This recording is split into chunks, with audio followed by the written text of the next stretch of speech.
Aquí estamos delante de ti, Señor, en esta mañana, en este tiempo que la gente, el sistema lo llama como Viernes Santo, pero que nosotros creemos que todos los viernes tienen que ser santos, todos los días tienen que ser santos, todas las semanas tienen que ser semanas santas. Aquí estamos, Señor, para que tú nos hables a través de eso que está escrito en la palabra, que fueron los eventos, que fueron los hechos, que fueron todo lo que sucedió en ese momento, pero que marcó la historia de la humanidad, que marcó nuestra vida, Señor, y la vida de todos aquellos que hemos puesto la confianza en ti, Señor. Te damos muchas gracias, Padre, en el nombre de Jesús. Amén y amén. Mis amados y amadas del Señor, muy buenos días. Qué bonito podernos encontrar una vez más. Qué lindo poder estar aquí para estudiar la bendita palabra del Señor. Un día que se conoce como Viernes Santo, un día festivo, pero queremos aprovecharlo al máximo para aprender, para seguir siendo construidos, edificados en las cosas de Dios. Y aquí estamos para estudiar la palabra en esta serie que el Señor colocó en nuestro corazón dar durante toda esta semana. Esta serie que titulamos La Última Semana de Jesús. Una semana que fue crucial para la humanidad. Una semana que marcó la historia de la raza humana. Una semana donde el verdadero amor fue manifestado. Y por eso hoy quiero hablar de este tema que he titulado Jesús nos da su vida, todo por amor. Es el verdadero significado del amor. No hay una manifestación más grande que uno pueda tener, sino lo que Cristo, la obra que Cristo hizo por nosotros allá en esa cruz del Calvario. Vamos a seguir con nuestro estudio del libro de Mateo. Hoy vamos a tocar la parte final, la segunda parte del capítulo 27. Ayer quedamos en el versículo 31. Hoy vamos a retomar a partir del versículo 32 y vamos a ir hasta el final de este capítulo 27. Vamos a ir hasta el versículo 66. Y quedamos en la historia donde Jesús, después de que ha sido golpeado, después de que ha sido maltratado, después de que se han burlado de él, lo han golpeado, lo han latigado, obviamente sin dormir, sin alimentarse bien, con un cansancio físico tremendo, y él sin decir nada, sin vociferar nada, simplemente porque todo lo que estaba haciendo, lo estaba haciendo con un propósito, con un fin. Y vamos a enlazar esa escritura porque dice el versículo 32 de Mateo 27. Cuando salían, hallaron a un hombre de Cirene que se llamaba Simón. A este obligaron a que llevase la cruz. Y dice el versículo 33, y cuando llegaron a un lugar llamado Gólgota, que significa lugar de la calavera. Noten, mis amados, que aquí hay unos acontecimientos que son bien importantes. Normalmente se obligaba a aquella persona que era condenada a llevar la cruz. Había un lugar donde lo habían llamado el Gólgota, el lugar de la calavera, donde era el lugar donde habían destinado para que allá se ejecutaran a aquellas personas que eran sentenciadas. Luego de haber recibido tantos golpes, luego de haber recibido tanta humillación, físicamente era imposible que él pudiera cargar con todo esto. Recordemos que Jesús, si bien es cierto, es Dios, Jesús también vino y fue un ser humano como ustedes y yo. Un hombre que pasó por muchas situaciones, que tuvo hambre, que tuvo cansancio, que lloró, que vivió muchas circunstancias como quizás nosotros las hemos vivido. Físicamente, humanamente, en su cuerpo, habían el castigo, el flagelo de todo lo que habían hecho. Y era natural que estuviese cansado. Por eso dice la escritura que un hombre llamado Simón, de una ciudad de Cirene, que es al norte de África, había llegado. Recuerde que era una reunión, era la fiesta de la Pascua, y seguramente que él había llegado, y así como muchas personas estaban ahí, este hombre se ofreció, quizás lo obligaron o como haya sido, pero este hombre toma la cruz y comienza a ayudarle a Jesús. ¿A dónde van? Van a un lugar que se conoce como el Gólgota. Es un lugar público, es un lugar donde eran expuestos aquellos hombres que iban a ser sentenciados. Y la finalidad de llevarlos allá en un lugar alto para que toda la gente lo pudiera ver y de cierta manera disuadir a todos los delincuentes, a todos los criminales, a todas aquellas personas que eran un peligro en potencia, para que pudieran ver ese castigo, para que ellos de cierta manera se atemorizaran y dijeran: no, eso es terrible, yo nunca quiero pasar por allá. Y que eso les ayudase como una parte de disciplina para ellos. Ahí estaba Jesús, aquel que nunca había cometido ningún pecado, aquel que lo único que había hecho era decir la verdad y que estaba siendo sentenciado y tratado como el mayor criminal que ha pasado por esta tierra. Aquel Jesús que lo único que vino a hacer fue la voluntad del Padre. Y dice el versículo 34, le dieron a beber vinagre mezclado con hiel, pero después de haberlo probado, dice la Escritura que no quiso beberlo. A mí me sorprende mucho porque cada una de las escenas que Jesucristo vivió simplemente estaba representando algo que está escrito, bien sea en los libros de los Salmos o bien sea a través de los profetas. Pero absolutamente todo, mis amados, lo que está ahí estaba establecido. Esta escena en la cual estamos leyendo es la misma que está registrada en el Salmo 69 de una forma profética en el versículo 21. Y dice la Escritura, y por comida me dieron hiel, y para mi sed me dieron a beber vinagre, dice la Escritura. Y esto es lo que Jesús estaba haciendo ahí. Le dan una mezcla entre vinagre y hiel. Y él no lo recibe. ¿Por qué razón? Porque eso lo utilizaban de cierta manera para amortiguar un poco el dolor. Era una especie, digamos, como de sedante. Y Jesús no lo aceptó porque él dijo, yo quiero vivir eso. Yo quiero vivir, no quiero tener ningún tipo de ayuda, nada. Yo simplemente vengo a pagar el precio. Jesucristo quería estar consciente de lo que estaba haciendo. Jesucristo quería tener una mente lúcida y saber que eso que estaba haciendo era conforme al plan y al propósito de Dios. Por eso no permitió ningún tipo de ayuda, ningún tipo de sedante ni nada de esas cosas, porque él quería vivir en carne propia aquel que había dicho en algún momento determinado que venía a ser el sacrificio por nosotros. Ese Jesús que, si nosotros miramos en detalle, no escatimó absolutamente nada. Y eso nos tiene que comenzar a confrontar de cierta manera, porque estamos viendo una escena donde aquel Hijo de Dios viene a esta tierra a morir por tus pecados y por mis pecados. Mismos pecados que nosotros tendríamos que haber pagado en esa cruz. Que nosotros, que eran los que habíamos cometido los pecados y los errores grandes, tendríamos que haber pagado, pero Él viene de una forma inocente y paga por nosotros. Y lo duro y lo trágico que nosotros tenemos que entrar a revisar es cómo Él vino y dio todo por nosotros, y cómo nosotros de una forma tan sutil evadimos las cosas de Dios, evadimos el compromiso con Él. Nosotros queremos que Dios nos dé todo, pero nosotros no queremos hacer el más mínimo esfuerzo para hacer las cosas que Dios nos manda. Jesús nos está demostrando a través de esto que no recibe nada, simplemente quiere recibir todo el castigo y todo el peso que venía sobre nosotros. Él lo quiere llevar, y todo por amor. Jesús viene y nos da su vida por amor. La gran pregunta y cuestionamiento para esta mañana a nosotros es, ¿será que nosotros le estamos correspondiendo de la misma manera? ¿Será que nosotros estamos de una forma recíproca dándole al Señor de cierta manera, retribuyéndole todo el esfuerzo y todo lo que Él hizo por nosotros? ¿O no será que tenemos un cristianismo endeble, un cristianismo superficial, un cristianismo donde no queremos hacer el más mínimo esfuerzo, y ni siquiera teniendo la palabra en nuestra casa, muchas veces nosotros como, después la escucho, más adelante? No queremos pagar el precio.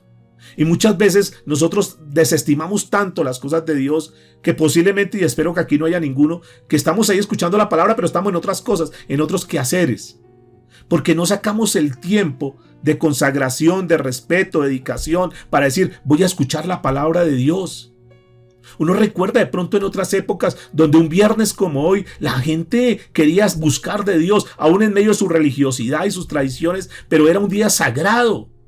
Y yo recuerdo que mis abuelos contaban que ni siquiera música se podía colocar y la gente se guardaba porque era un día de reverencia, un día de respeto. Por lo menos guardaban un día de respeto. Era el día más sagrado posiblemente del año. Pero si nosotros miramos hoy en día, la gente está más ocupada de otras cosas. La gente está atendiendo otras cosas, pero las cosas de Dios siempre las han dejado a un lado. Y estamos viendo la escena de un Jesucristo que dio absolutamente todo por amor a nosotros. Y nosotros damos tan poquito para Él, mis amados. Y sacamos todas las excusas, todos los pretextos, y quizás ante los hombres sean válidos. La pregunta es, ¿cómo estará mirando Dios la actitud que tenemos hacia Él y hacia sus cosas? ¿Realmente tenemos un corazón consagrado y entregado y dispuesto para Él? Dice el versículo 35, cuando le hubieron crucificado, dice la Escritura, repartieron entre sí sus vestidos, echando suertes para que se cumpliese lo dicho por el profeta. Partieron entre sí mis vestidos dice, y sobre mi ropa echaron suertes. Todo lo que estaba pasando, repito, era algo que estaba ya escrito. Este pasaje está vivido ahí, está escrito en el libro de los Salmos, capítulo 22, donde claramente el versículo 18 dice: reparten mis vestidos entre sí y sobre mi ropa echan suertes. Eso estaba profetizado. Por eso nosotros hemos hablado durante esta semana que Dios tiene el control de todas las cosas. Esto que estaba pasando no era ajeno. Y cuando uno estudia el capítulo 22 del libro de los Salmos, encontraremos que es un paralelo a la crucifixión. Y todo tenía que cumplirse. Y la descripción sigue diciendo en el versículo 36, dice que sentados los guardias estaban allí. Noten, mientras Jesús estaba padeciendo, mientras Jesús estaba soportando ese dolor tan fuerte en esa cruz del Calvario, las personas que estaban a su lado simplemente estaban sentados mirando a ver qué pasaba. En mi opinión, muy personal, creo que esta es una de las escenas donde podemos ver a la humanidad alcanzando el nivel más bajo que pueda tener un ser humano. Si nosotros fuésemos a buscar a los peores delincuentes, no tendríamos necesidad ni siquiera de ir a las cárceles. No tendríamos necesidad ni siquiera de ir donde la gente que está viviendo marginadamente o donde se encuentran tal vez esos lugares de prostitución o donde están todos los delincuentes reunidos. No. Yo creo que tendríamos que ir a mirar una escena como esta, que yo podría decir que es una de las escenas más deplorables que uno encuentra aquí en la Biblia. Cómo el ser humano puede quedarse ahí contemplando cómo Jesucristo está siendo sacrificado, está con su dolor, está pasando un momento de agonía tan terrible y los otros simplemente son unos espectadores. Los otros simplemente están mirando lo que está sucediendo.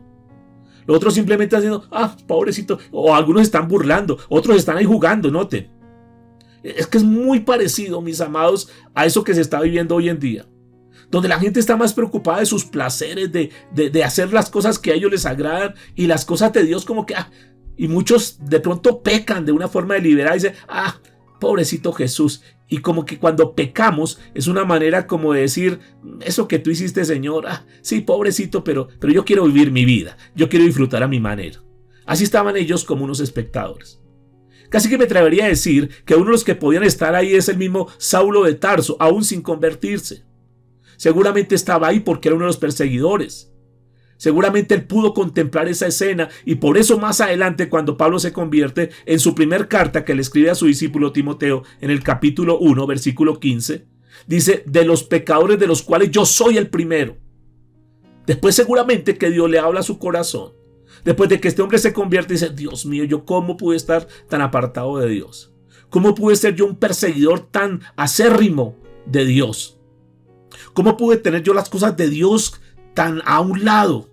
¿Cómo pude despreciar tanto el esfuerzo de Cristo Jesús, el sacrificio que él hizo? Y por esa razón me atrevo a decir que él escribe ahí en su carta, de los cuales yo soy el primero, soy el mayor pecador. Si él se calificó de esa manera, seguramente que tenía unos sobrados motivos para poder decir eso. A veces nosotros estamos ahí como escudados en una iglesia y ante los ojos de los demás aparentemente estamos bien y somos muy espirituales y aparentemente, entre comillas, muy santos. Pero falta verdaderamente que Dios examine nuestro corazón y que verdaderamente pueda encontrar si nosotros somos esas personas que aparentamos ser o si nosotros somos como esos simples espectadores que vemos y que conocemos tanto de la Biblia. Decimos, sí, yo me sé ese pasaje, sí, yo conozco, sí, yo he estudiado mucho, yo llevo tantos años en el cristianismo, pero simplemente unos espectadores porque no vivimos la palabra de Dios.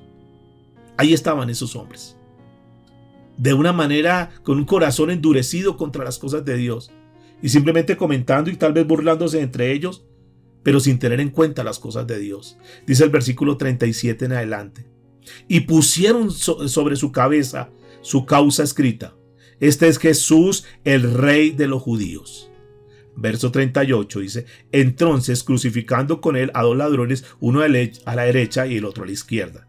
Y los que pasaban le injuriaban meneando la cabeza y diciendo, tú que derribas el templo y en 3 días lo edificas, sálvate a ti mismo si eres hijo de Dios, desciende de la cruz.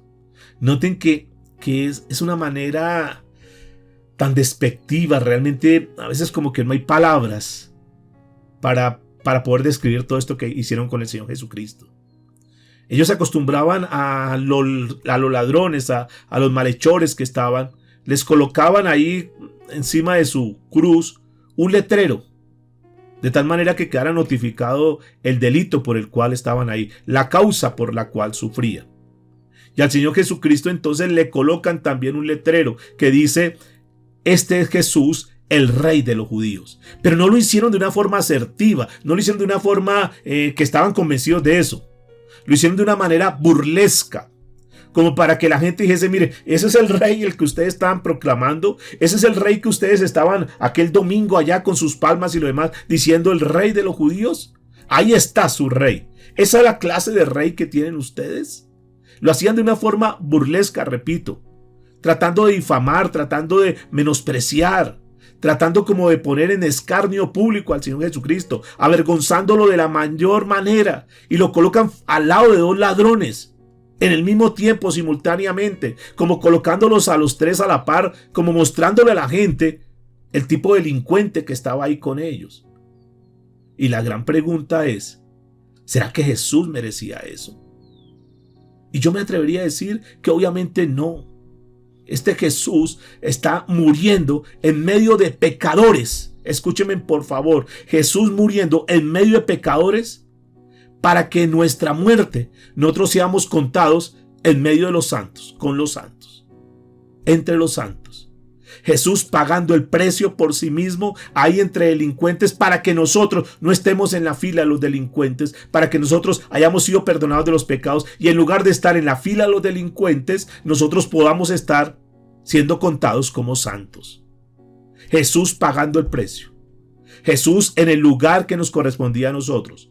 Como diciéndonos en esta mañana: yo ya fui allá, yo ya pagué el precio, yo no quiero que tú estés ahí en el grupo de los delincuentes, en el grupo de los malhechores, en el grupo de los pecadores. Por eso yo fui a pagar el precio, para que tú estés contados entre los santos, entre los apartados para Dios.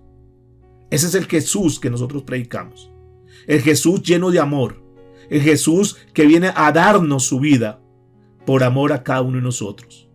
Ahí está Jesús en medio de las burlas, en medio de las afrentas, en medio de los chistes y una cantidad de cosas.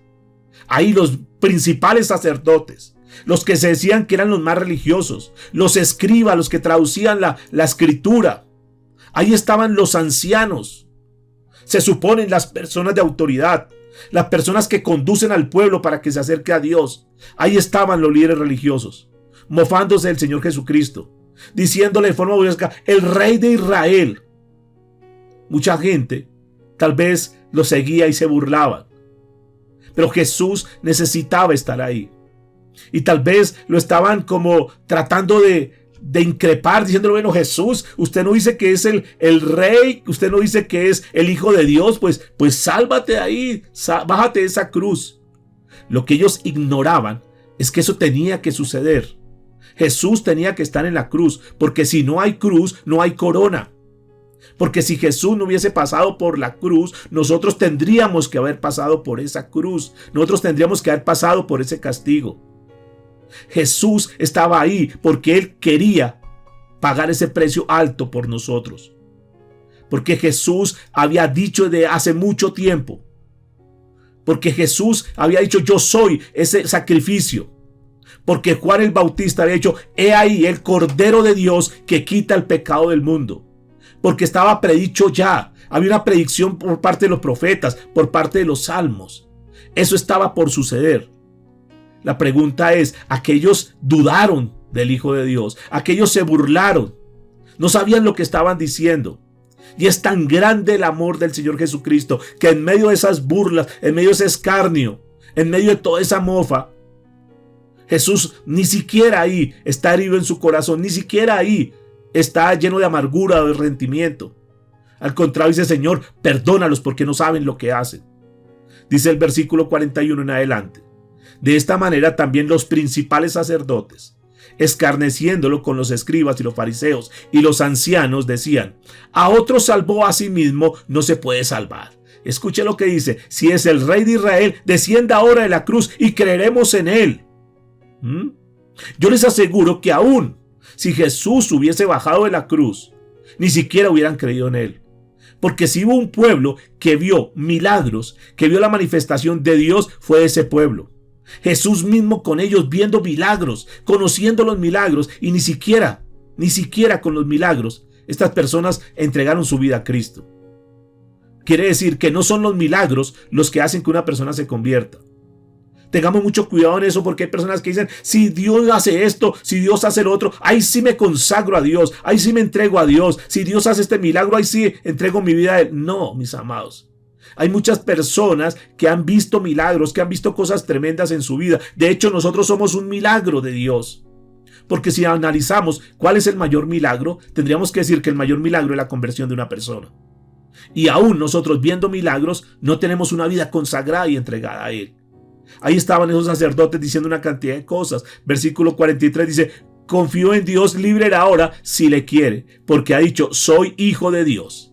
Lo mismo dice la escritura: le injuriaron también los ladrones que estaban crucificados con él. Aquí un aspecto que es importante, y es que Jesús tenía que pasar por eso. Muchas veces nosotros decimos: pero ¿por qué fue tan duro? ¿Pero por qué la situación fue tan difícil? ¿Por qué Él soportó todo? Porque era necesario soportarlo, mis amados. En medio de todo eso que estaban vociferando, dijeron una verdad estos escribas, estos sacerdotes, estos fariseos. Dijeron: a otro salvó, a sí mismo no puede salvarse. Era verdad, es verdad. Y lo estaban ratificando. Tal vez lo decían de forma burlesca, pero una realidad que estaba dándose. Él no se salvó por salvar a otros, y esos otros eres tú y soy yo. Él iba a morir en esa cruz, pero él no podría haber hecho muchas cosas.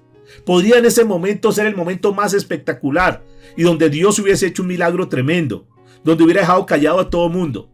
Pero había un plan, había un propósito, y es que tenía que morir. Si Jesús hubiese bajado de la cruz, que lo podía hacer, quiero anticipar eso. Jesús lo podía hacer. Dios podía hacer muchísimas cosas. Jesús lo había dicho antes allá en el Getsemaní. ¿Acaso es que yo no le puedo pedir a mi Padre que mande 12 legiones de ángeles? Y vendrían a mi favor. 75,000 ángeles podrían haber llegado.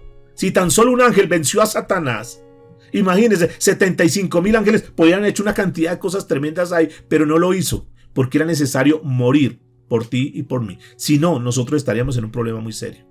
Era necesario, mis amados, porque Cristo, diga conmigo, estaba ocupando allí nuestro lugar. ¿Quién humanamente debería estar ahí? En unas horas anteriores había sido Jesús colocado con un ladrón, un delincuente llamado Barrabás. Realmente el que tenía que estar en esa cruz, humanamente hablando, poniéndole el sentido común, el que debería estar ahí era Barrabás. Pero Jesús estaba en lugar de Barrabás. Y quiero decirles, no solamente Jesús estaba en lugar de Barrabás, sino que Jesús estaba en lugar de tu vida y de mi vida. En lugar de nosotros estaba Jesús. Mis amados, eso es una manifestación de amor tremenda. A veces nosotros pasamos estas escenas, las conocemos tanto, es una historia que posiblemente tú la has escuchado mucho tiempo. Pero si nosotros nos ponemos a detallar cada uno de los incidentes, nos damos cuenta que hay una profundidad tremenda aquí en todo esto. Jesús, la mayor manifestación del amor que puede haber en esta tierra, en este universo. Dice el versículo 44. Lo mismo le injuriaban también los ladrones que estaban crucificados con él. Ustedes recuerdan, quizás aquí en esta escena de Mateo lo muestra así como una forma muy somera. Pero si nosotros mirásemos el libro de Lucas en el capítulo 23, nos muestra que uno de esos ladrones que estaban ahí junto a Cristo se arrepintió, y ustedes conocen la historia, y se convirtió al Señor. Y el Señor dijo: hoy estarás conmigo en el paraíso. Mostrándonos que no importa la condición, mostrándonos que siempre el Señor, aunque sea como este hombre, en el último instante tomó la decisión más sabia y más inteligente, que fue confiar en Cristo Jesús. que fue arrepentirse. Seguramente este hombre arrepentido dijo: Señor, perdóname, tú no mereces estar acá. Nosotros sí, porque hemos cometido muchas cosas, hemos delinquido mucho, pero tú no, Señor. Yo creo que tú eres el Hijo de Dios. Señor, perdóname por mis pecados, perdóname por mi maldad. Y en ese último instante de su vida, ese hombre obtuvo la salvación. Ese hombre pudo tener la vida eterna.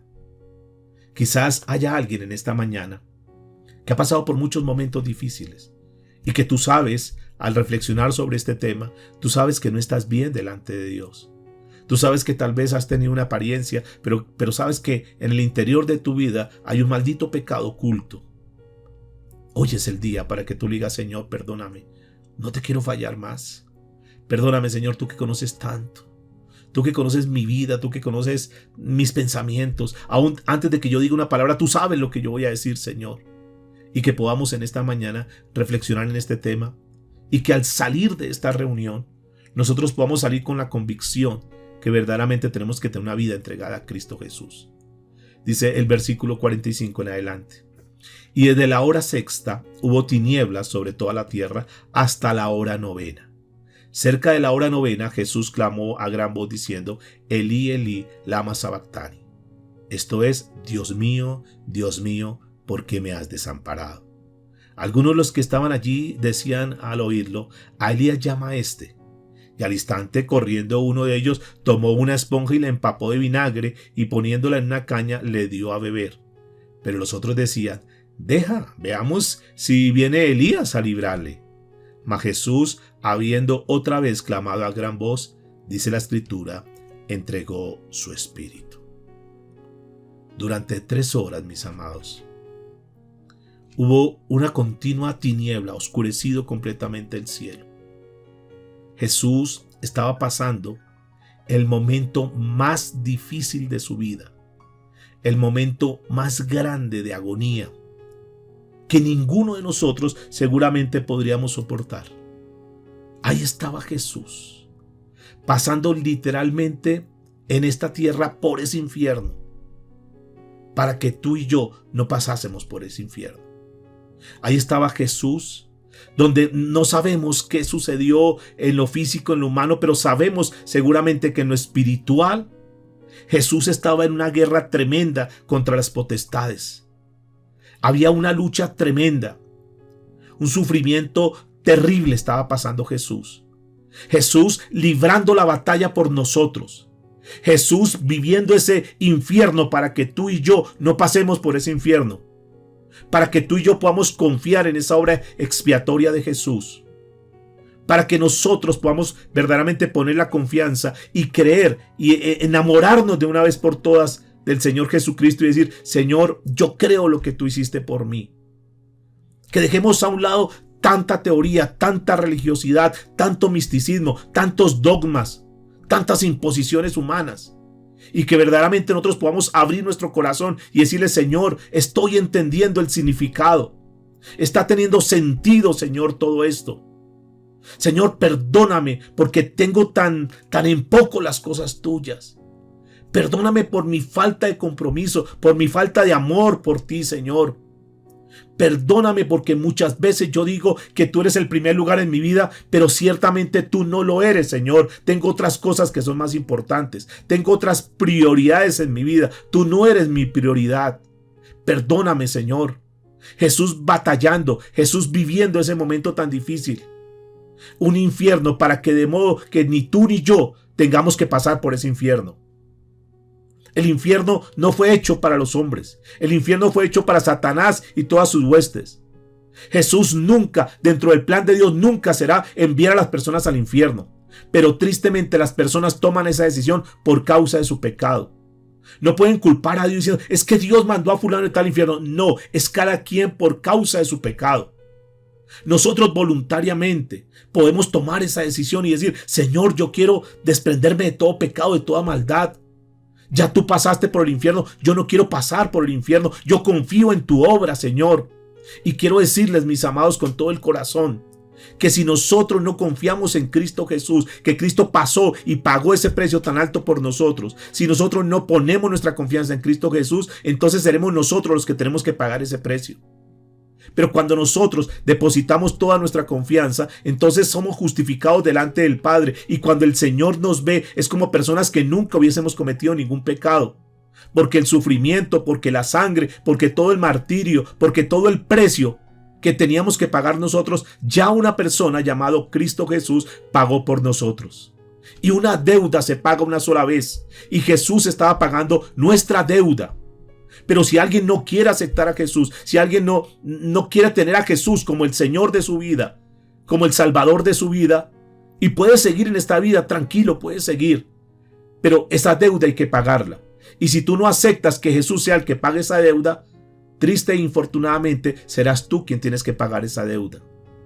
¿Por qué no tomar una decisión seriamente? Y es que esto no se trata de que tú hagas parte de una denominación o parte de una religión en particular. Se trata de que tú verdaderamente puedas entender el sentido de lo que Cristo vino a hacer por tu vida y por mi vida. Dice el Salmo 22, verso 1. Es Jesús repitiendo esas palabras que estaban ahí proféticamente. Dios mío, ¿por qué me has desamparado? ¿Por qué estás tan lejos de mi salvación? Y está diciendo, y de las palabras de mi clamor. ¿Por qué Jesús? Aquí hay algo para aprender que es bien interesante. Es la manera como Jesús estaba dirigiéndose al Padre. Es la manera como Jesús estaba expresando esas palabras que estaban escritas ahí. Es como Jesús enseñándonos que la mejor manera de expresarnos ante el Padre es de acuerdo a lo que está escrito en la palabra de Dios. No son con palabrería, no son con formatos, sino que es lo que está escrito en la palabra de Dios, que nazca del corazón, que nosotros podamos llenarnos de la palabra de Dios para poder hablar con el Padre. Para que nosotros lo que le pidamos al Padre sea conforme a la palabra de Dios. Es decir, que cuando tú y yo le pedimos algo al Padre, tiene que ser conforme a la voluntad de Él. Para que el Señor, cuando escuche una oración que es conforme a su voluntad, la pueda atender y que nos pueda dar la respuesta a eso. No se trata de pedirle al Señor por pedirle, o de una cantidad de palabrerías o una cantidad de discursos que tal vez pretendamos con eso apantallar a Dios. No, se trata de que lo que nosotros le pidamos al Padre sea conforme a su voluntad. Y cuando tú y yo somos hijos de Dios, entonces nosotros lo que vamos a orar, lo que le vamos a pedir al Padre es conforme a lo que está escrito. Y como está conforme a lo que está escrito, entonces sabemos que es la voluntad del Padre. Y podemos tener la esperanza de que viene la respuesta. Aquí no se trata de pedir, de reclamar, no se trata de decretar, no se trata de una cantidad de cosas, de dar órdenes a Dios ni nada. Se trata de pedir conforme a la voluntad de Dios. Aquí estaba Jesús enseñándonos eso. Aquí estaba Jesús en aquel momento que era un momento oscuro, un momento difícil. Jesús estaba siendo crucificado desde las 9 y ya era el mediodía, ya era cerca de las 12 y ahí comenzaba un momento difícil. ¿Qué quiere decir esto? Que hasta el mediodía la gente, la humanidad hizo una cantidad de cosas. Digamos que le mostraron toda su ira, todo su odio, todo su desprecio ante Jesús. Pero a partir del mediodía venían a ocurrir cosas tremendas. A las 12 del mediodía hasta las 3 de la tarde de un día como hoy, hace muchos años atrás, entonces dice la escritura que se puso en tinieblas. Había una oscuridad tremenda. Había un momento difícil. Porque en ese momento se estaba ofreciendo el Cordero de Dios que quita el pecado. En ese momento esa cruz se había convertido como en un altar donde estaba siendo expuesto Jesús. Donde Jesús estaba pagando el precio, porque la Biblia dice que sin derramamiento de sangre no habrá limpieza de pecado. Ahí estaba Jesús, en ese Gólgota, en esa cruz ensangrentada, derramando hasta su última gota de sangre para limpiarnos de todo pecado y de toda maldad. Ahí estaba Jesús cumpliendo su palabra. Aquel Jesús ofrecido de una manera voluntaria para que nosotros podamos ser limpios de todo pecado. Jesús mostrando su gracia, Jesús mostrando su amor a máximo nivel, a extremo, para que nosotros hoy, un día como hoy, podamos decir: Señor, sí, yo quiero entregar mi vida hoy a ti. Yo quiero entregar todo lo que soy delante de ti, Señor. Estaba Jesús muriendo y diciendo esas palabras: Elí, Elí, lama sabactani. Dios mío, ¿por qué me has abandonado? Era un momento duro.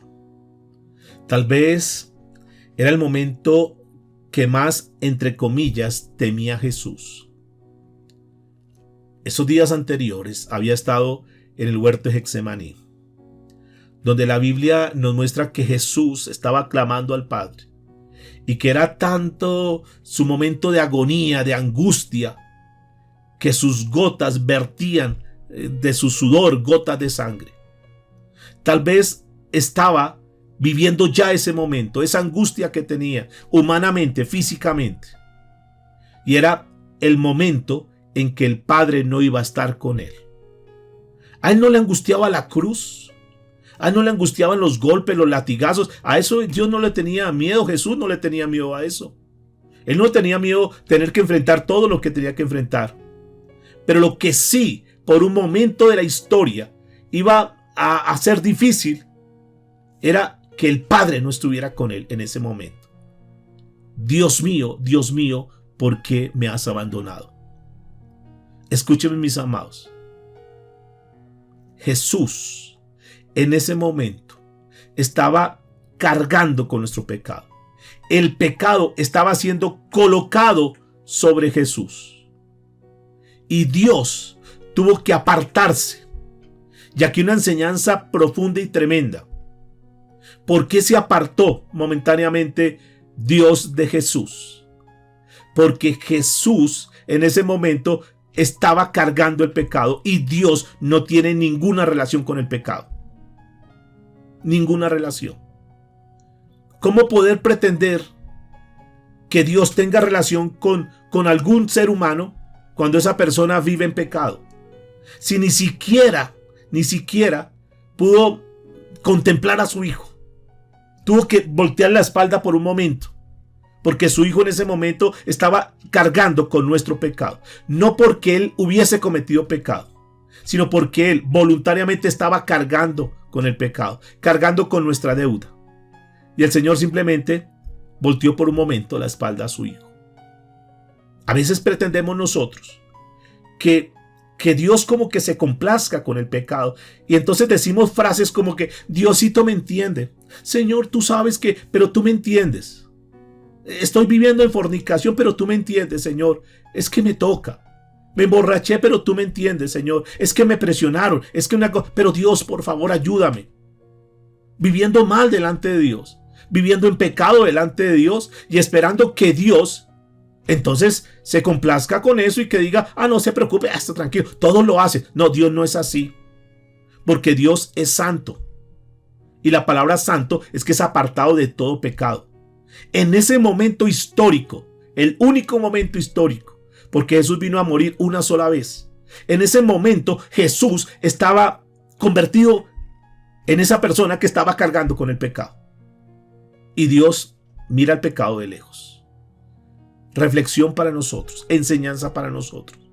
No pretendamos vivir en pecado y esperar que Dios nos esté respaldando, que Dios nos ayude y que Dios nos colabore en todo lo que nosotros necesitamos. Si ni siquiera estuvo con su hijo en ese momento, ¿qué podemos pretender nosotros que esté con nosotros? Yo he visto ladrones que literalmente, yo recuerdo alguna oportunidad, literalmente cuando le iban a robar la cadena a una señora, ese ladrón antes de pegar la carrera para robar la cadena, se echó la bendición, se santiguó para que Dios le ayudara. ¿Ustedes creen que Dios respalda eso? ¿Ustedes creen que Dios ayuda a eso? ¿Usted cree que algunos dicen, sí, Diosito me entiende? Tal vez tu Diosito sí, pero el Dios de los cielos, el Dios de la Biblia, el Dios que es el Hijo o el Padre de toda humanidad, el mismo Jesús, que es el Hijo de Dios, ¿tú crees que te entiende y tú crees que te respalda? Y la respuesta es no, mis amados. En ese momento estaba pasando algo terrible. Jesús sufrió esa muerte. Una muerte, quiero decirles, doble, porque era la muerte de su cuerpo físico y una muerte espiritual, en el sentido muerte de que su papá no estaba con él en ese momento, que por un instante sintió ese dolor, esa agonía, para que tú y yo no pasemos por esa muerte.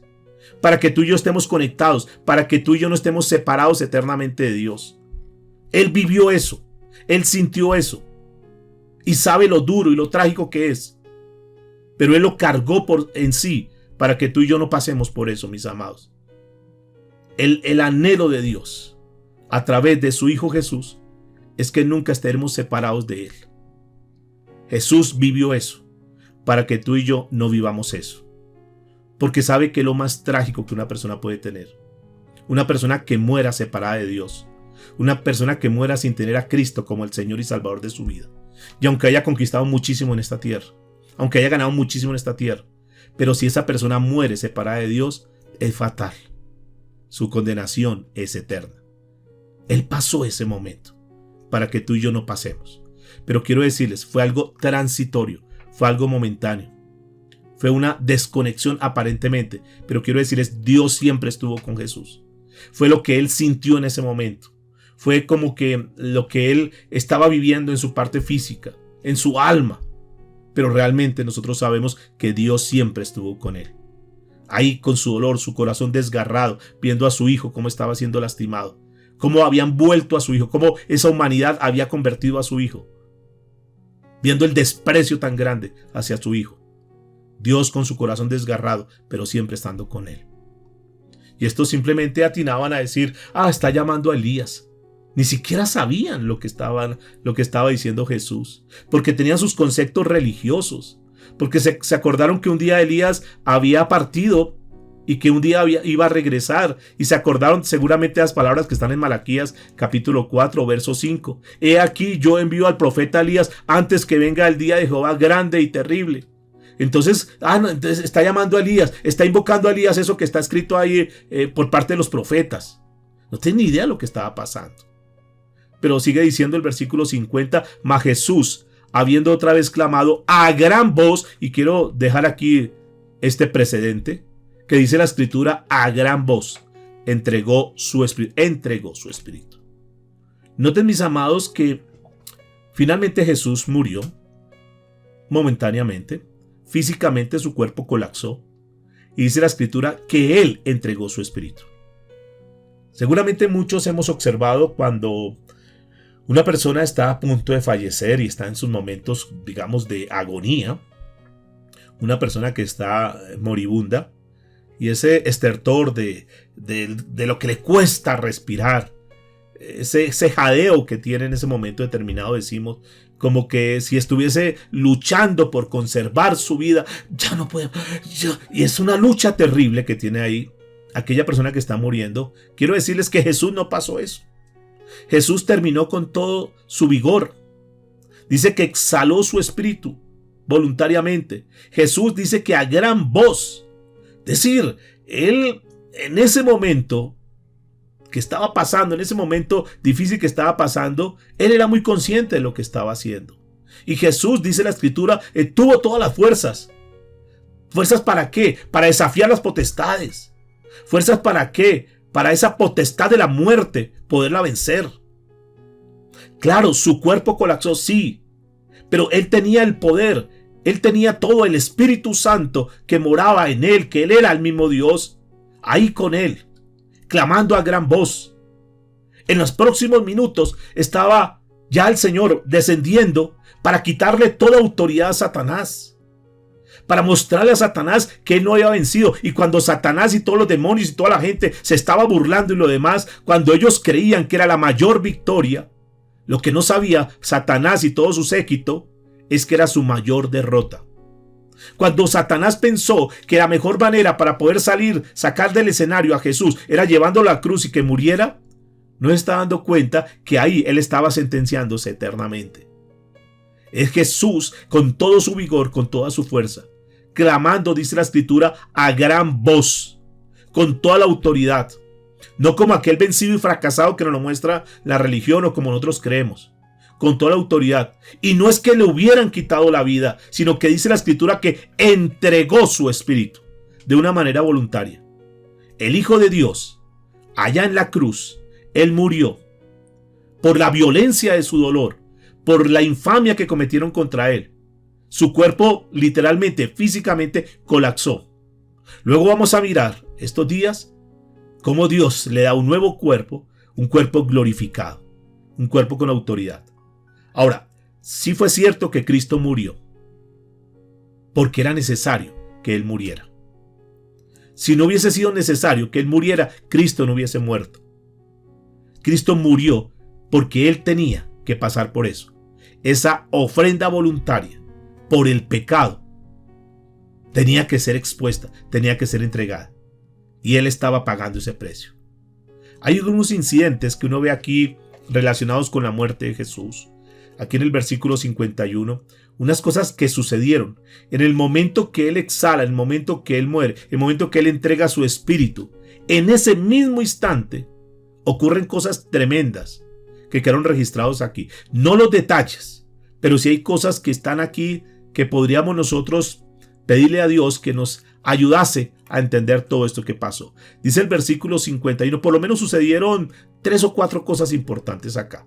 Dice la escritura, he aquí, el velo del templo se rasgó en dos, de arriba a abajo, y la tierra tembló y las rocas se partieron. ¿Qué estaba sucediendo? En ese mismo instante, cuando Jesús muere, ocurre algo allá en el templo en Jerusalén. Aquel lugar donde solamente el sumo sacerdote podía entrar una vez al año. Aquel lugar donde solamente era exclusivo para una persona. Aquel lugar donde solamente podían entrar ese grupo selecto de personas. Dice la escritura que el velo del templo se rasgó en dos, pero noten que hay una particularidad acá. Dice de arriba hacia abajo. No dice que de abajo hacia arriba, sino que dice de arriba hacia abajo. Mostrándonos la escritura que ese velo fue rasgado por Dios y no por ningún hombre. Ese velo o esa cortina que estaba ahí en el templo era un símbolo del cuerpo de Cristo. Cuando el cuerpo de Jesús fue desgarrado sobre esa cruz, cuando Él estaba pagando el castigo por tu pecado y por mi pecado, ese castigo que nos pertenecía a nosotros, entonces dice la escritura que ahí en ese momento se abrió el camino. ¿Cuál camino? El camino para que tú y yo podamos estar ante la presencia de Dios. Ese lugar que solamente era exclusivo para ese sumo sacerdote una sola vez al año, ahora a través de lo que Cristo estaba haciendo, ese lugar santísimo, ahora ese velo que dividía, que separaba, ahora había sido quitado. Simbolizándonos algo bien importante, mis amados. Y es que esa barrera que había entre Dios y los hombres a través de Cristo Jesús había sido quitada. Para que tú y yo, conforme a lo que dice el libro de Hebreos, capítulo 1 hasta el 14, y más adelante en el mismo libro de Hebreos, en el capítulo 10, verso 19 al 22, dice que nosotros ahora podemos entrar al lugar santísimo. Para que tú y yo podamos estar ahí, delante, de frente de Dios, que le podamos decir, Señor, de una forma espiritual, en fe, diciéndole, Señor, sabemos que tú estás aquí con nosotros. Señor, hoy quiero entrar ante tu presencia. Para que tú y yo no tengamos ningún tipo de intermediarios humanamente hablando. Para que tú y yo no necesitemos un sacerdote para poder hablar ante Dios.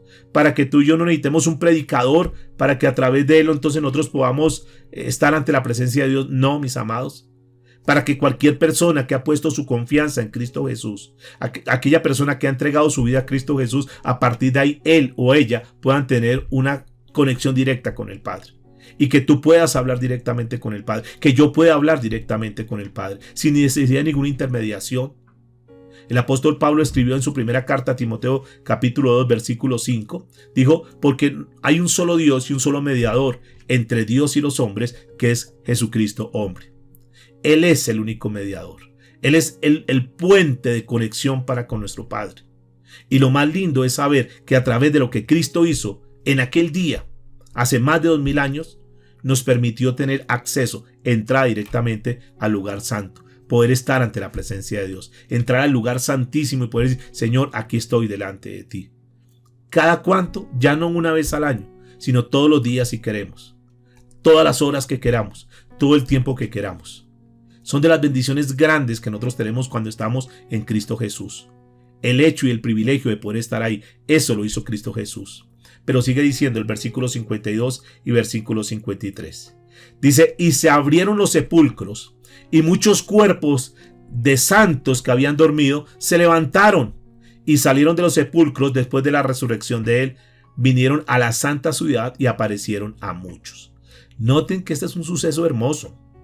Es algo que no hay los detalles, simplemente Mateo nos habla de una forma muy, repito, muy somera.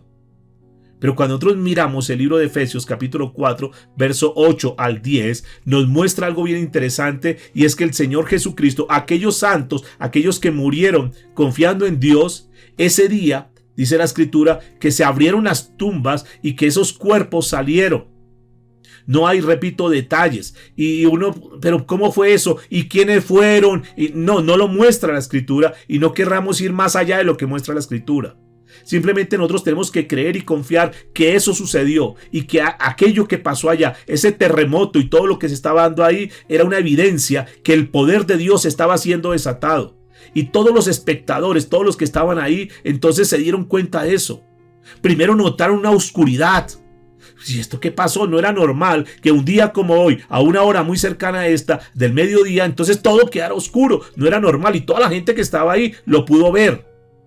No era normal que la cortina, que era una cosa gruesísima, se rompiese en un momento determinado. La gente lo pudo observar. La gente pudo ver allá ese terremoto. La gente pudo ver la resurrección de muchas personas ahí. Eso lo pudo ver la gente. Para aquellos que desprecian, aquellos que dicen, no, eso es una fábula, no, eso es algo que está ahí, es real. Yo no sé ustedes, pero yo creo que todo lo que está escrito ahí es verdad. Que todo lo que está escrito se cumplió, se cumple y se cumplirá, porque si Dios lo dijo, Dios lo va a hacer. No es nuestra tarea, por lo menos no es la tarea que yo quiero tener de entrar a investigar y profundizar, a ver cómo fue, muéstrenos a ver. No, simplemente yo creo que si está escrito, así fue. Hasta el punto que dice el versículo 54, que el centurión, es decir, el jefe de los soldados, los que estaban ahí, y los que estaban con él guardando a Jesús, visto el terremoto y las cosas que habían sido hechas, temieron en gran manera y dijeron, verdaderamente este era, y está con mayúscula, Hijo de Dios. Este hombre, que había sido tal vez tan duro, este oficial de ese ejército romano, este hombre que estaba a cargo tenía como responsabilidad ese evento de la crucifixión de Cristo Jesús. Él se pudo sentir ahí debajo de la cruz y pudo ver eso, y seguramente este hombre estaba asustado mirando todo lo que estaba pasando. Este hombre pudo contemplar eso, pudo ver los milagros que estaban ocurriendo ahí. Y lo único que terminó atinando fue, no, verdaderamente este es el Hijo de Dios. Yo creo, mis amados, aunque la escritura ahí no lo está detallando, pero creo que este hombre, al ver todo lo que estaba sucediendo, este hombre ahí obtuvo la salvación. Dijo, Señor, sí, es realidad. Señor, yo creo que sí. Tal vez este hombre no tenía grandes conocimientos de religión, tal vez no había estudiado muchas obras religiosas de su época. Pero este hombre, cuando vio lo que vio con sus ojos, creo que para este hombre fue suficiente para decir, verdaderamente este es el Hijo de Dios. Posiblemente ese hombre se arrepintió y podríamos creer que este hombre en ese momento se convirtió al Señor. Y esto nos da una lección, mis amados, que nosotros simplemente al escuchar la palabra de Dios, tal vez tú y yo no hemos visto a Jesús de una forma literal. Yo no lo he visto, yo no sé si algunos de los que están aquí lo han visto, yo no lo he visto. He visto sus obras, he visto los milagros, he visto muchas cosas. Pero basta con creer que lo que está escrito en la palabra de Dios es verdad, que lo que dice ahí es verdad. Y como dice la escritura, nosotros en este tiempo no vivimos por vista, sino que vivimos por fe. Yo creo que todo lo que pasó ahí es una realidad. Simplemente nosotros con contemplar, así como este hombre vio una cantidad de cosas y se convirtió, simplemente nosotros con leer la palabra y saber que eso está escrito ahí y que fue Dios el que inspiró a través del Espíritu Santo a tantos hombres en diferentes continentes, en diferentes tiempos, pero que es Dios el que está ahí hablando, que lo que está escrito en la palabra de Dios es verdad. Y que así como Cristo nació, así como Cristo vino a esta tierra, así como Cristo murió, así como Cristo resucitó, también Cristo va a venir por su iglesia. Yo eso lo tengo claro, yo sé que Él va a venir. ¿Cuándo? En cualquier momento puede venir. El punto es cómo estamos nosotros cuando Él venga, cómo nos va a encontrar el Señor. Este centurión en ese momento, cuando contempló lo que estaba viendo sus propios ojos, seguramente dijo, sí, es Cristo. Se entregó. Que nosotros cuando escuchemos esta palabra, que nosotros cuando estudiemos la palabra de Dios, vamos a decir, es verdad. Y que nosotros seamos afectados por ese gran amor. Cuando nosotros leemos todo esto que estamos estudiando en esta mañana, ver ese gran amor, nosotros podamos ser afectados y podamos decir, no, Señor, no voy a ser más renuente ante las cosas tuyas. Yo entrego mi vida a ti, Señor. Dice el versículo 55 y 56, que estaban allí muchas mujeres mirando de lejos, sin poder hacer nada. Estaban sus discípulos, estaba mucha gente ahí que los seguía. No podían hacer nada. Simplemente contemplar, simplemente decir, Señor, tú sabes por qué hace todo. Y habían visto tantas escenas, tantas cosas terribles ahí. Y dice la escritura, las cuales habían seguido a Jesús desde Galilea sirviéndole. Y es bien importante esto. Mujeres que eran NN, mujeres que eran tal vez no las tenían en cuenta. Nunca fueron protagonistas ni nada. Pero al final, noten que es lo importante, porque las nombra, entre las cuales estaba María Magdalena, María la madre de Jacob y de José y la madre de los hijos de Zebedeo. Mujeres que estaban ahí, al margen de todo, del populismo y lo demás. Tal vez no eran las más conocidas, pero siempre estuvieron sirviéndole al Señor. Y al final estas mujeres fueron reconocidas. Nos enseña cosas hermosas. Que tal vez tú y yo no seamos los más populares, tal vez no seamos los más famosos, ni queremos ser, ni no es lo que estamos buscando, reconocimiento ni nada. Pero que nuestro corazón verdaderamente esté entregado ahí y que estemos ahí en todo momento con Él.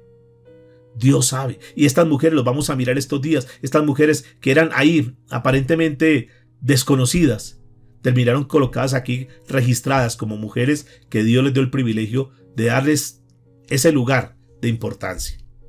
Dice el versículo 57 y 59, hablándonos sobre el momento que Jesucristo va a ser enterrado y lo demás. Dice que cuando llegó la noche, vino, noten por favor esto, un hombre rico de Arimatea llamado José, que también había sido discípulo de Jesús. Este fue a Pilato y pidió el cuerpo de Jesús.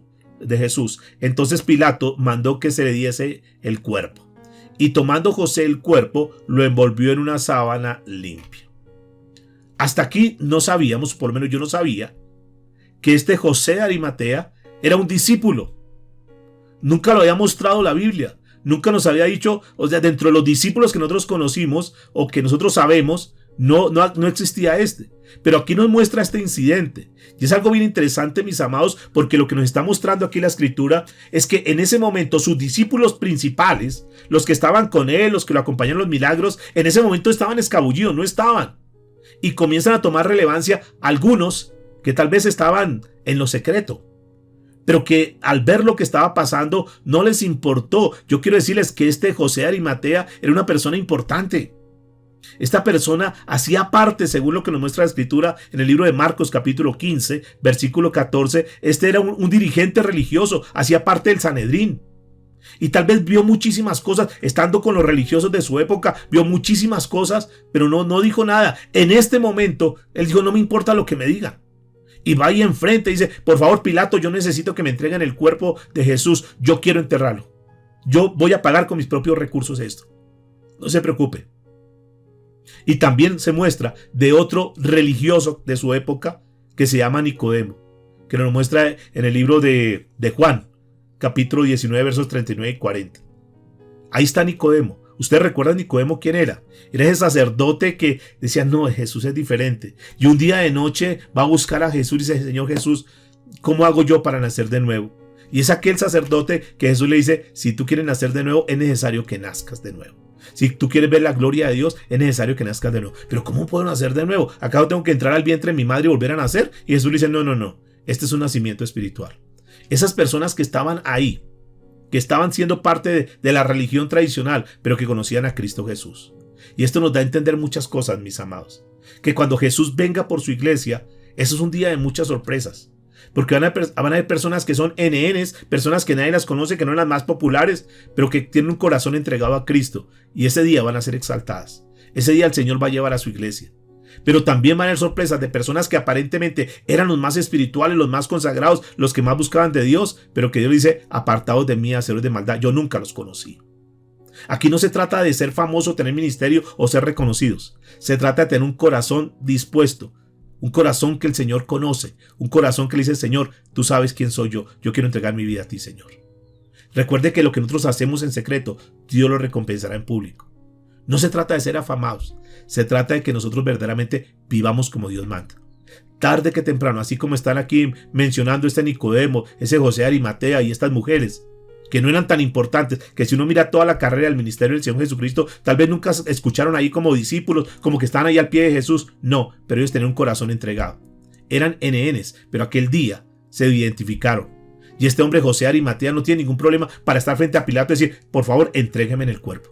Yo me voy a ser responsable de eso.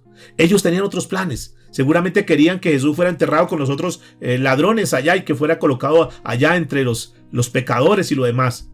Pero ese era un plan de los hombres, pero Dios tenía otro plan. Dios levantó a este hombre. Mire lo que dice la Escritura, versículos 60 y 61. Y lo puso en su sepulcro nuevo, que había labrado en la peña, y después de hacer rodar una gran piedra a la entrada del sepulcro, se fue. Y estaban allí María Magdalena y la otra María sentada delante del sepulcro. Noten que aquí hay un detalle importante también para ir terminando. Y lo puso en el sepulcro nuevo que había labrado en la peña. Noten que eso no hubo nada de pompa ni no es el entierro de Jesús y eso no. Eso fue algo muy sencillo. Como lo fue Jesús en todo lo que hizo. Jesús es la representación de la persona más sencilla que ha pisado esta tierra. Hasta el punto que Jesús, cuando vinieron algunos discípulos, Señor, y a ofrecer, ¿qué nos puede ofrecer? Dijo, mire, las zorras tienen su guarida y yo ni siquiera tengo donde recostar mi cabeza. Mire, Jesús ni siquiera tenía el lugar donde iba a ser sepultado. No tenía pecado, tampoco tendría sepultura. Jesús fue una persona completamente sencilla. Para mostrarnos que no se trata de mostrar y ufanar una cantidad de cosas, no. La sencillez de Jesús hasta el último momento. Pero hay algo bien bonito aquí. Y es que nuestro Señor Jesucristo, como no tuvo pecado propio, entonces no tuvo tumba propia. Y esto es importante. Esto que estaba sucediendo con José de Arimatea, que uno lo puede ver como que algo desprevenido que sucedió, algo eventual que se dio, yo quiero decirles que es el cumplimiento de una palabra profética. Eso estaba escrito en el libro de Isaías, 750 años atrás, capítulo 53, verso 9. Dice la Escritura, y se dispuso, escúcheme, se dispuso con los impíos su sepultura. Así lo tenían contemplado, que lo iban a sepultar con los impíos. Pero mire lo que dice la Escritura, mas con los ricos fue en su muerte, aunque nunca hizo maldad ni hubo engaño en su boca. Ante los ojos humanos, ante lo que ellos tenían contemplados, iba a ser enterrado allá. Pero Dios tenía otro plan, y es que ese lugar sería un lugar exclusivo para Jesús, un lugar nuevo, y no se iba a quedar ahí como una persona más, sino que un hombre rico iba a costear eso, iba a pagar eso. Y dice la Escritura, estaba allí María Magdalena y la otra María sentados delante del sepulcro. Nos muestra finalmente el cariño de estas mujeres, el amor de estas mujeres, el amor incondicional, el amor de servicio, de estar ahí en todo momento. Pero noten que hay algo bien interesante en todo esto, y es que no se dice el lugar específico para que la gente no vaya a adorar, para que la gente no vaya por allá a buscar santuarios y estar ahí como la gente es muy dada hoy en día. Lo más importante para nosotros no es el lugar donde Jesús fue sepultado, para que la gente comience a hacer procesiones y una cantidad de cosas. Es que aquí sepultaron y comienzan a hacer idolatría y lo demás. Lo más importante es saber que Jesucristo vino a esta tierra, murió, pero que nosotros, por encima de recordar el lugar y pastor, explíquenos cómo fue, cuál fue el lugar, cuáles las características del lugar donde enterraron a Jesús, eso no es lo importante. Lo importante es el hecho mismo de Jesús, que vino, murió y que resucitó. Pero que esa tumba no se convierta en un sitio como de miedo, de temor, de tristeza. No, es un sitio de victoria, porque ni siquiera la tumba puede retener a Jesús. Y termino con lo que dice este último párrafo del versículo 62 en adelante. Cómo sellaron ese sepulcro, cómo trataron de custodiarlo de la mejor manera para evitar que algo hubiese pasado en ese momento. Esas eran las ideas de los hombres, pero vamos a mirar qué fue lo que Dios hizo. Al día siguiente, dice el verso 62, que después de la preparación se reunieron los principales sacerdotes y los fariseos ante Pilato, diciendo, Señor, nos acordamos que aquel engañador dijo, viviendo aún, después de 3 días resucitaré. Los religiosos van, los fariseos, los escribas van allá donde este hombre, que es el de la autoridad, Pilato, dice, Señor, nos acordamos, se nos había olvidado decirle esto, que en algún día este Jesús dijo que iba a resucitar, que en 3 días resucitaría. Dice el verso 24, manda pues que se asegure el sepulcro hasta el 3er día, no sea que vengan sus discípulos de noche y lo hurten y digan al pueblo, resucitó entre los muertos. Y será el postrer error peor que el primero. Y dice la Escritura, verso 65, y Pilato le dijo, ahí tienes un guardia, id y asegurarlo como sabéis. Entonces ahí está la guardia, miren, lleven los soldados que quieran. Verso 66. Entonces ellos fueron y aseguraron el sepulcro, sellando la piedra y poniendo la guardia. Noten que el celo de estos mismos religiosos estaba confirmando algo, y es la resurrección de Cristo Jesús. Tenían miedo que algo fuese a pasar.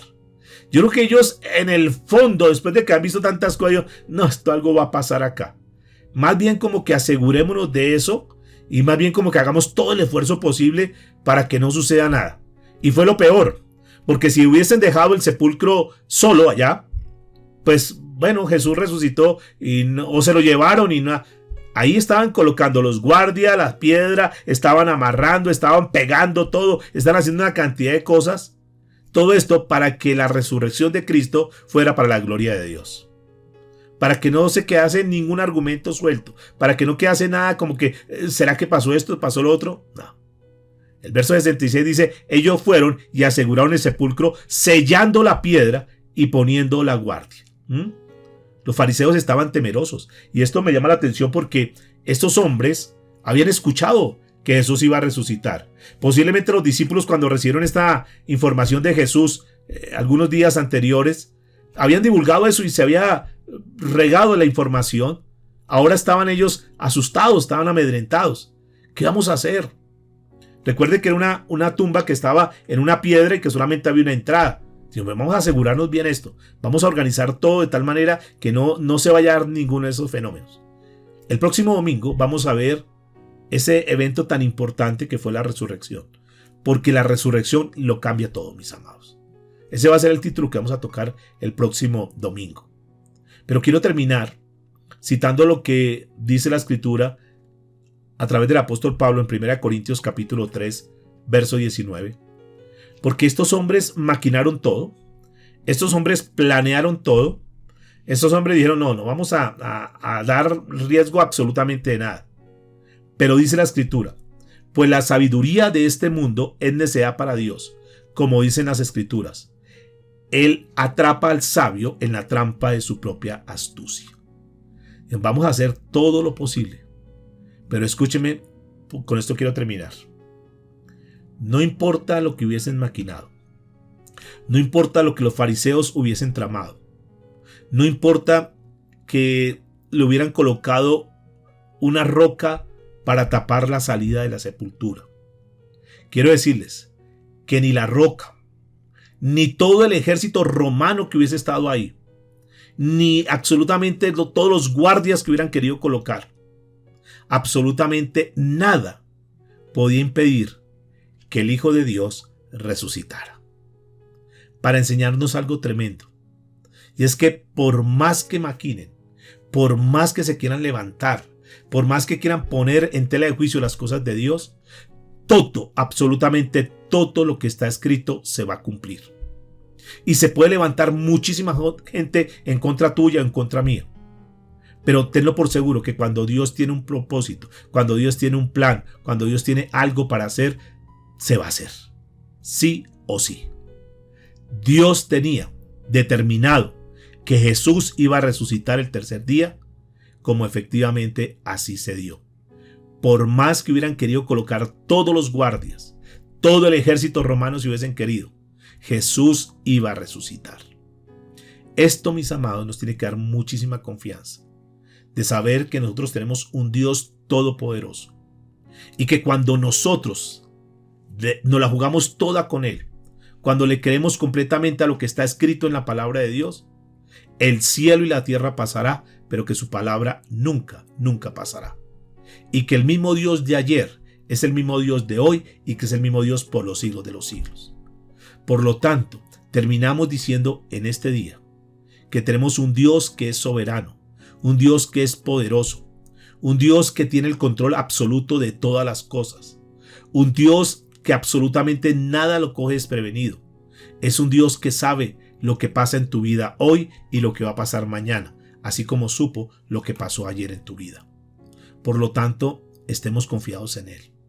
Esto que pasó hace más de 2000 años, esa muerte de Cristo Jesús en la cruz del Calvario, tenía un propósito y tenía un plan. Y el propósito y el plan era la redención de tu vida y de mi vida. Para que el enemigo no siga tomando provecho, para que el enemigo no siga esclavizándonos con el temor, con la inseguridad, con el pecado, sino que nosotros podamos decir, nos vamos al equipo del ganador, nos vamos con Cristo Jesús. Sabemos que con Cristo nunca, absolutamente nunca perderemos.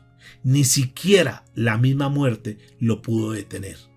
Y si la muerte no lo pudo detener, mis amados, y si nosotros confiamos en Él, la muerte tampoco será nuestro enemigo. Así que confiemos en Él.